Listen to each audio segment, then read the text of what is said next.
Assalamualaikum warahmatullahi wabarakatuh. Salam dan bahagia. Perkenalkan, nama saya Ila Anandi, NIM 2019-08174, kelas Manajemen A5, Prodi Manajemen, Fakultas Ekonomi, Universitas Sarjana Wiyata Mahasiswa. Baik, di sini saya akan menyampaikan review materi perilaku organisasi dari bab 1 hingga bab 7. Video ini saya buat untuk memenuhi salah satu tugas UTS mata kuliah perilaku organisasi yang diampu oleh Ibu Epsilandri Septiarini, SEMM. Baik, yang pertama adalah perilaku organisasi. Perilaku organisasi sendiri itu suatu bidang studi ilmu terapan yang dimana itu mengkaji hubungan antara manusia dalam organisasi, baik itu manusia sebagai individu maupun sebagai anggota kelompok, serta hubungan manusia dengan organisasi. Nah, selanjutnya ada pentingnya kajian sistematis ke dalam perilaku organisasi. Penting nggak sih untuk menunjukkan pentingnya kajian sistematis?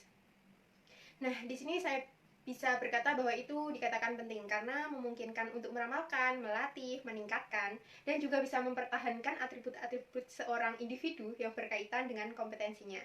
Nah, pekerjaan atau karirnya juga bagi masa depan atau bahkan hidupnya secara keseluruhan.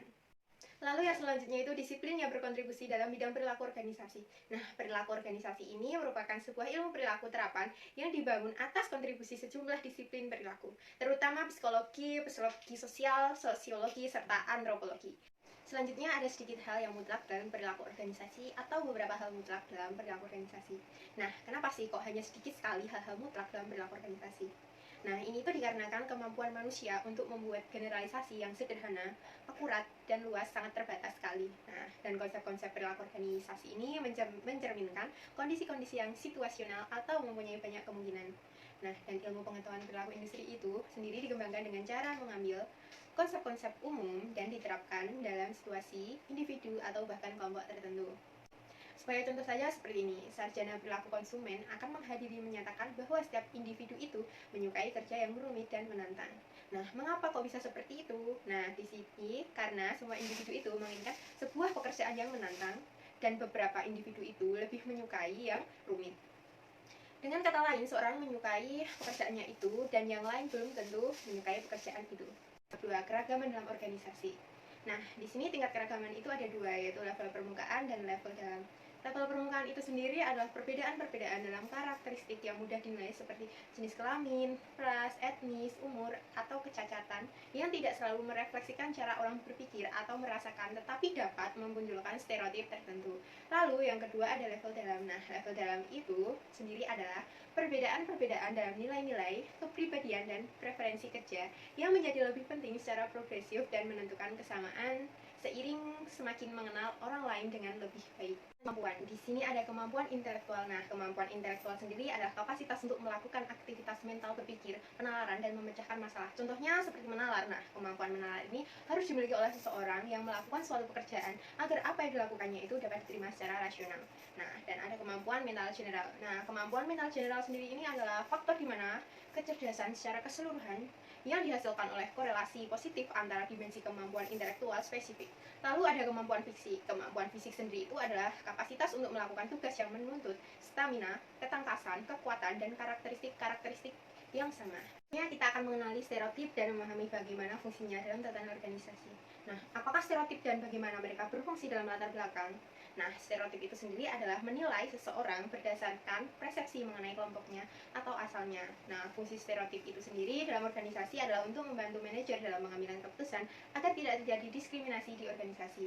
Dan diskriminasi itu sendiri adalah memperhatikan perbedaan antara suatu hal dengan hal lain.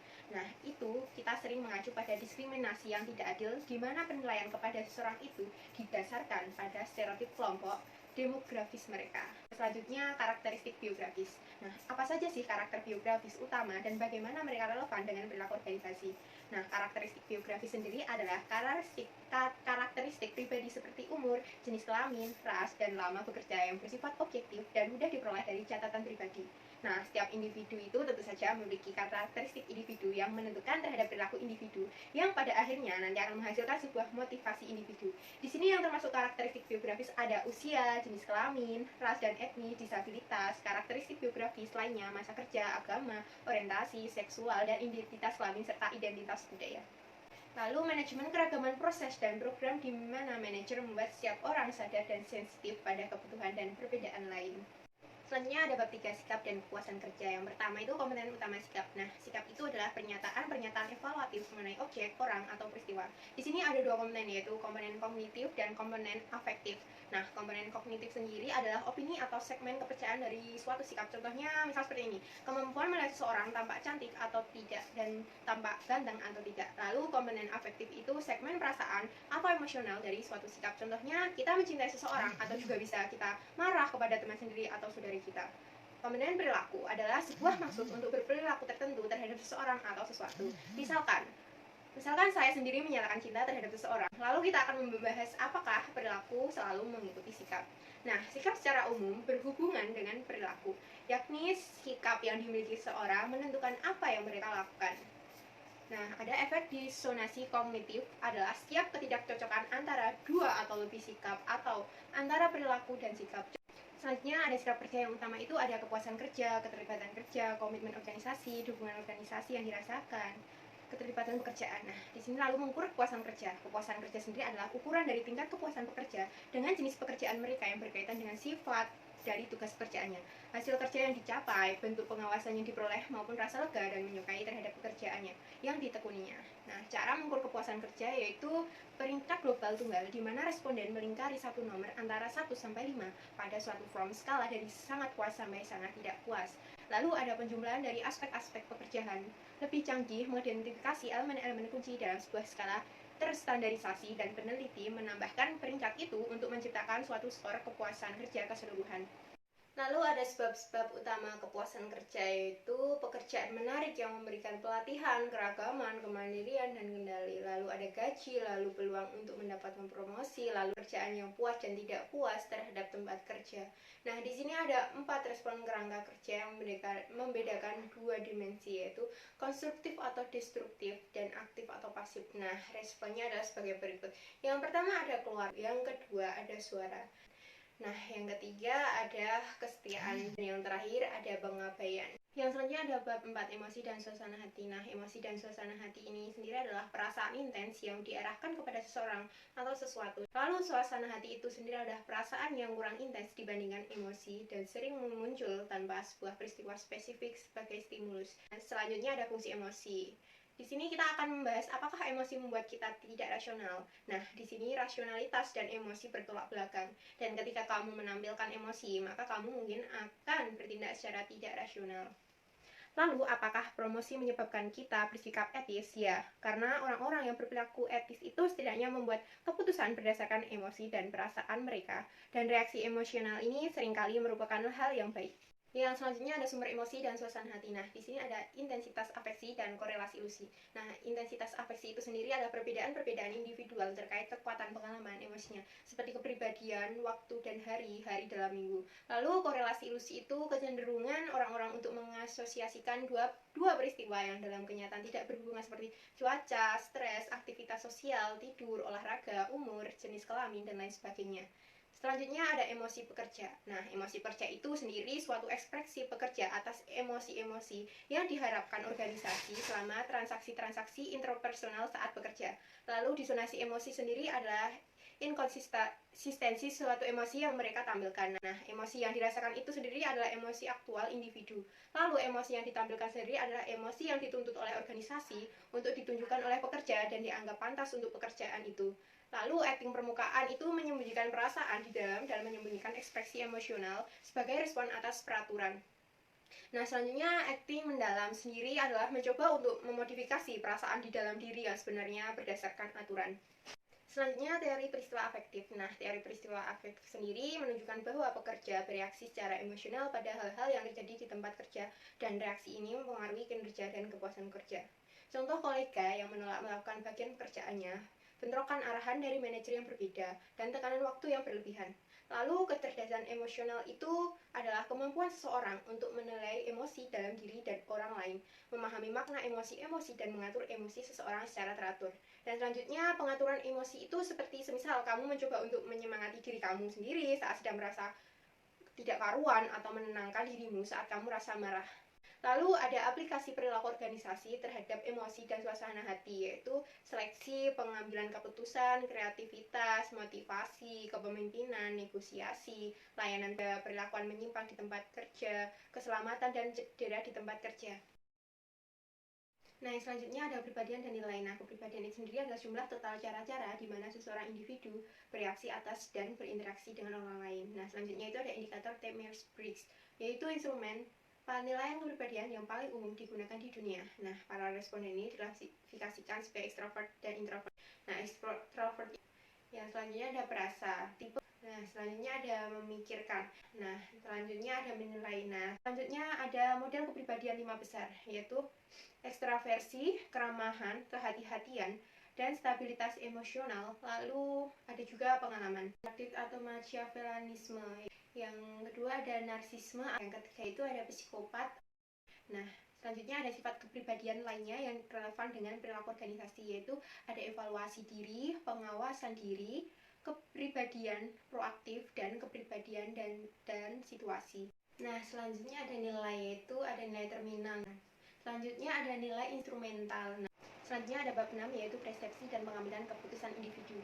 Nah, persepsi ini sendiri adalah sebuah proses di mana individu mengorganisasikan dan menginterpretasikan kesan sensoris untuk memberikan pengertian pada lingkungannya. Ada faktor-faktor yang mempengaruhi persepsi, yaitu faktor-faktor pada penilaian. Nah, selanjutnya ada faktor-faktor pada situasi. Yang selanjutnya ada faktor-faktor pada target. Selanjutnya ada teori atribusi, yaitu teori ini mencoba menjelaskan cara-cara kita menilai orang dengan berbeda, bergantung pada apa pengertian yang kita atribusikan pada sebuah perilaku. Selanjutnya ada jalan pintas dalam menilai orang lain secara umum, yaitu lewat persepsi selektif. Yang kedua itu ada efek halo. Selanjutnya itu ada efek kontras. Selanjutnya ada stereotip. Yang selanjutnya ada hubungan antara persepsi dan pengambilan keputusan individu. Nah, pengambilan keputusan individu ini ada dua pilihan atau lebih alternatif.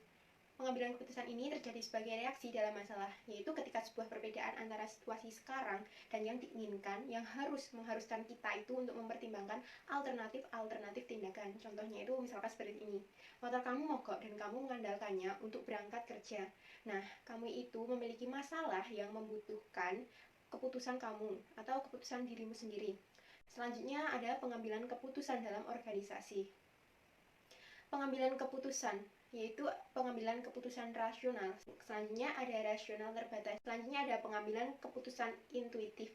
Selanjutnya ada bias dan kesalahan umum dalam pengambilan keputusan, yaitu ada bias terlalu percaya diri, bias jangkar, bias konfirmasi, bias ketersediaan, eskalasi komitmen, kesalahan acak, aversi resiko, dan bias retrospeksi. Dalam pengambilan keputusan itu perbedaan individu dan batasan masalah. Yang selanjutnya ada etika dalam pengambilan keputusan, ada 3, yaitu utilitarianisme. Yang kedua ada whistleblower, dan yang terakhir ada etika perilaku. Yang selanjutnya ada kreativitas. Nah, pengambilan keputusan kreatif dan inovasi dalam organisasi. Selanjutnya ada bab 7, yaitu konsep motivasi. Nah, motivasi itu sendiri adalah dimana kita menjelaskan mengenai kekuatan, arah, dan ketekunan seseorang dalam upaya mencapai tujuan. Selanjutnya ada teori-teori awal mengenai motivasi, yaitu teori hierarki kebutuhan. Selanjutnya ada teori X dan Y. Yang selanjutnya ada teori dua faktor. Yang selanjutnya ada teori kebutuhan McClelland. Yang selanjutnya ada teori kontemporer mengenai motivasi. Terus selanjutnya teori penentuan nasib sendiri, yaitu teori ini di mana penentuan nasib sendiri, misalkan seperti orang-orang lebih suka jika merasakan memiliki kontrol atas tindakan mereka sendiri, sehingga segala hal yang menjadikan tugas yang sebelumnya itu dinikmati malah berubah menjadi sebuah kewajiban daripada aktivitas yang dipilih dengan bebas akan menentukan motivasi. Selanjutnya ada teori evaluasi kognitif, yaitu teori ini mengemukakan bahwa imbalan secara ekstrinsik akan mengurangi ketertarikan secara intrinsik atas tugas. Yang selanjutnya ada kesesuaian diri, yaitu keadaan di mana alasan seorang mencapai tujuan adalah sejalan dengan minat dan nilai utama. Nah, selanjutnya ada teori penentuan tujuan. Teori ini menggambarkan efek yang mencengangkan atas ketegasan tujuan, tantangan, dan umpan balik pada kinerja. Selanjutnya ada teori efikasi diri, yaitu teori ini menggambarkan di mana keyakinan individu bahwa dia itu mampu untuk melaksanakan tugasnya. Nah, di mana semakin tinggi efeksi diri, di situ akan semakin percaya diri. Yang selanjutnya itu ada teori penguatan. Nah, teori ini sendiri menggambarkan tentang teori yang mengatakan bahwa perilaku itu merupakan fungsi dari konsekuensinya itu sendiri. Selanjutnya ada teori keadilan atau keadilan organisasi. Nah, teori ini sendiri itu di mana teori keadilan ini menggambarkan bahwa perbandingan individual mengenai input dan hasil pekerjaan mereka dan berespon untuk menghilangkan ketidakadilan. Nah, contohnya itu misal seperti ini. Caca memperoleh 50.000 per jam kurang terpuaskan dengan gajinya daripada Lala yang memperoleh 25.000 per jam dan kurang termotivasi sebagai hasilnya.